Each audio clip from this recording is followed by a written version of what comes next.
Thank you, Senator Menendez. Senator Johnson. Thank you, Mr. Chairman. Mr. Blinken, welcome. Let me start out by saying I got a phone call from a former contact in the Obama-Biden administration. I won't name the individual because I don't want to get that person in trouble.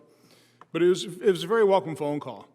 I think to summarize it, it started out saying that we're really in an unsustainable position in this country. We're so grossly divided. And particularly in areas of foreign policy. I mean, the standard saying is politics ought to end at the water's edge. I hope that can be true. I don't think it ever has been completely true, but I think there are some really good areas of agreement. And so it's a very sincere attempt to reach out and say, let's try and focus on areas of agreement. And by the way, as a chairman and ranking member on the European Subcommittee, whether it's Nord Stream 2, the European Energy Security and Diversification Act with Senator Murphy, we found those areas of agreement. So I really want to focus on that because I think that's one of the ways we can try and narrow that divide, which I think is just completely unsustainable in this nation. I think one of the areas I think we can all agree on is the world is a very dangerous and complicated place. And there's just no doubt about it. There's not a whole lot of black and white.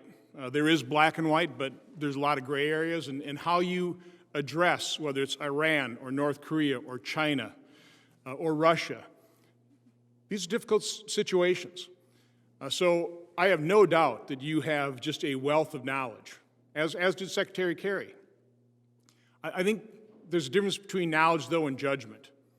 And so, in all sincerity, I just really want to talk to you about judgment. And again, I know you take a look at the Trump administration and it's like all bad. I don't think that's true. And so let me start out what I think are foreign policy accomplishments and see whether or not you agree.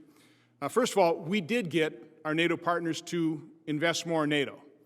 And that's a good thing, right? Do you have any reservations about that? I do not. I think the peace or the agreements between Israel and Bahrain and UAE and Sudan and Morocco, those are good things. You're going to want to build on that, correct? I very much agree. Just a quick aside, again, knowledge versus judgment, it's something that Secretary Kerry thought was not possible whatsoever. Again, that's a judgment call, I understand that. But it's been proven wrong, and I guess I'm kind of looking for an acknowledgement that maybe past judgments have been overtaken by new knowledge and as times have moved on. One thing pretty near and dear in my heart is the economic agreement between Kosovo and Serbia. You know, Wes Mitchell sent me over to Serbia and Kosovo a number of times, and you know, I don't want to take blame for this, but the situation was not improving until Rick Grinnell got involved and came up with the idea, okay, a lot of these things they're not going to agree on, but what they can agree on is economic advancement. And so we got an agreement. That's a good thing, correct? I agree. What kind of troubles me about the past record of the Obama-Biden administration, again, dealing with difficult situations, but I just want to give you the opportunity to discuss whether you've had any second thoughts on, for example, what happened in Libya. That's where, and you talked about American leadership, that's where President Obama famously said, we're going to lead from behind. And, you know, the world community kind of blew up Libya. That didn't turn out so well. We had Benghazi. Do you have any second thoughts in terms of what happened with Libya? I do. And let me, before I address that, Senator, I would like to say I believe that no party has a monopoly on good ideas. And I hope that working together, we can pool all the good ideas from both sides of the aisle to try to advance the security and well-being of the American people abroad. I welcome doing that. Second, and very quickly, I think there are a number of things from where I sat that the Trump administration did beyond our borders that I would applaud. You mentioned a couple of them. The Abraham Accords, absolutely. Now, there's certain commitments that may have been made in the context of getting those countries to normalize relations with Israel that I think we should take a hard look at, and I imagine the committee feels the same way. But the work that was done to push forward on normalization with Israel, I applaud. It makes Israel safer. It makes the region safer. It's a good thing. And yes, I would hope that we could build on that as well. You mentioned the work on Kosovo and Serbia. I applaud that as well. The president-elect, as you know, spent a lot of time on those countries in the past, and I think he shares your conviction that there are things we can do to help move Kosovo forward and also hopefully move Serbia forward. And certainly getting our NATO allies to invest more is a good thing. I think that's shared across administrations and across parties. And finally, let me just say that I also believe that President Trump was right in taking a tougher approach to China. I disagree very much with the way that he went about it in a number of areas, but the basic principle was the right one, and I think that's actually helpful to our foreign policy. No, I think President Trump opened everybody's eyes in terms of China's malign intent. But again, I want to kind of quickly go through Libya, Syria, Sure. Not providing lethal defensive weaponry to Ukraine. Are those things you've given second thoughts to? Yes. With regard to Libya, here was the situation we faced. We had Muammar Gaddafi saying that he was going to slaughter like rats those opposing him, including all of the inhabitants of Benghazi. And we faced what looked like the potential for a mass atrocity that was heading our way. And what was unique about the moment was the United Nations supported doing something about it, the Security Council, the partners and allies in the region did, and our allies in Europe did too. Having said that, and so I think the good news from where I sat, and I supported that effort.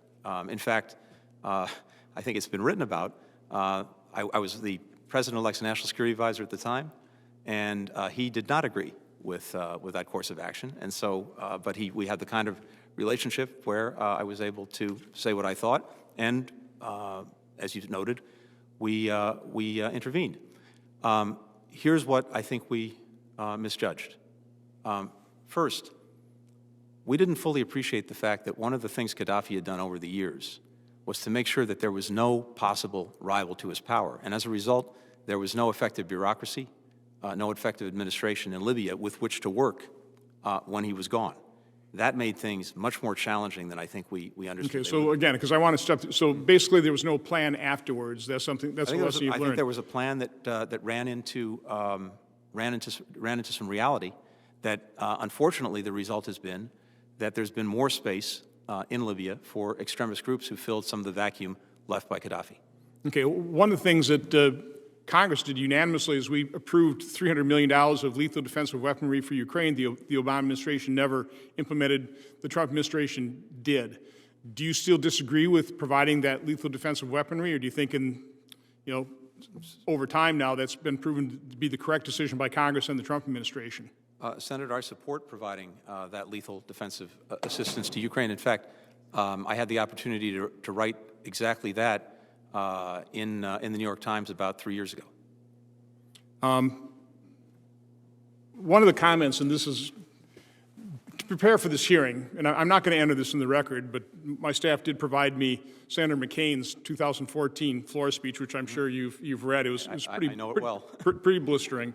So one of the reasons I thought I'd kind of give you an opportunity to maybe respond, but the chairman also provided a list of questions, and one of the questions he asked was about Soleimani. I mean, is it a good thing that Soleimani is off the battlefield? And I was surprised because you remain adamant that it did not improve our national security. I mean, I would take the opposite side of that viewpoint.